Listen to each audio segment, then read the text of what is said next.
ವಿಜಯ್ ಪ್ರಕಾಶ್ ಅವರು ಬಂದಿದ್ದಾರೆ. ಅವರಿಗೆ ನಾನು ಪ್ರಾಮಿಸ್ ಮಾಡಿದ್ದೀನಿ, 1 ನಿಮಿಷ ಮೀರಿ ನಾನು ಮಾತಾಡಲ್ಲ ಅಂತ ಹೇಳಿ. ಒಮ್ಮೆ ಹೇಳುತ್ತೈತೆ ಮತ್ತೆ ಹೇಳುತ್ತೈತೆ ನೀನೇ ರಾಜಕುಮಾರ.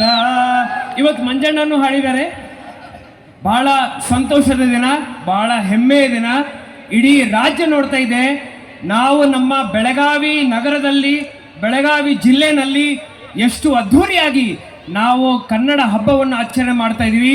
ನಮ್ಮ ಭಾಷೆದ ಪ್ರತಿ, ನಮ್ಮ ರಾಜ್ಯದ ಪ್ರತಿ ನಮ್ಮ ಪ್ರೀತಿಯನ್ನು ನಾವು ಇವತ್ತು ತೋರಿಸ್ತಾ ಇದ್ದೀವಿ. ತಾವೆಲ್ಲರೂ ನಮ್ಮ ಜೊತೆ ಒಂದಾಗಿ ಇವತ್ತು ಈ ಹಬ್ಬವನ್ನು ಆಚರಣೆ ಮಾಡ್ತಾ ಇದ್ದೀರಿ.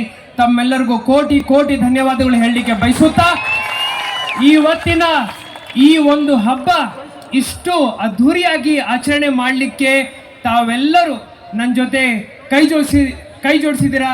ದೀಪಕ್ ಅವರು ಇರ್ಬೋದು, ಕೋಟಿಯಾ ನೀವೆಲ್ಲರೂ, ತಲ್ವಾರ್ ಅವರು ಇರ್ಬೋದು, ಮೆಹಬೂಬ್ ಮಕಾಂದರ್ ಅವರು ಇರ್ಬೋದು, ಎಲ್ಲ ಅಧಿಕಾರಿಗಳಿರ್ಬೋದು.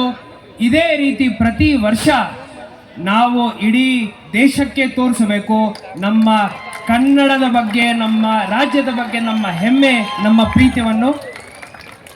ಈಗ ವಿಜಯ್ ಪ್ರಕಾಶ್ ಅವರಿಗೆ ಸ್ಟೇಜ್ ಒಂದು ಬಿಟ್ಕೊಡೋಣ. ಧನ್ಯವಾದಗಳು. Thank you. Thanks for watching. Read, discuss and debate with editor Dr. Yan Prashant Rao. Wanted reporters in print, digital and visual media for Bharat Vaibhav Daily Newspaper, BV News 5 Channel and BV Fast Web News from all the talukas of Karnataka, Goa and Maharashtra. If interested, send your resume to 9019229369.